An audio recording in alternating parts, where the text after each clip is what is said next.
باغ کی سیر۔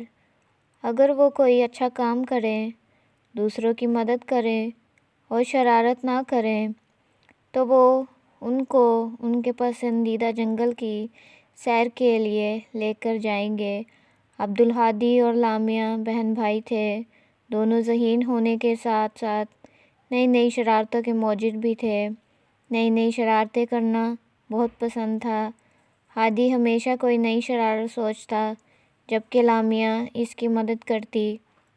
ان کے امتحان بہت قریب تھے اور وہ دونوں بہت محنت کر رہے تھے۔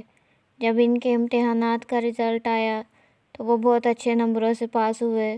وہ دونوں بہت خوش تھے کہ ابو سے کہیں سیر پر جانے کی فرمائش کریں گے۔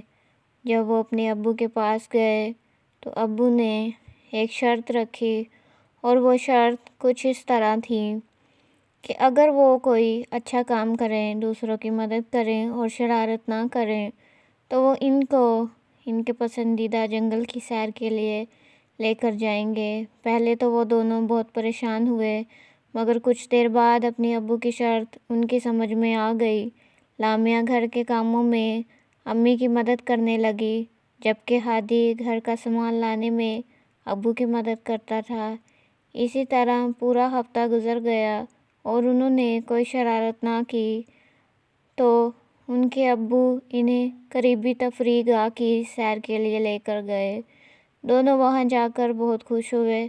وہ بہت خوبصورت باغ تھا۔ سورج کی کرنیں باغ کو اور خوبصورت بنا رہی تھیں۔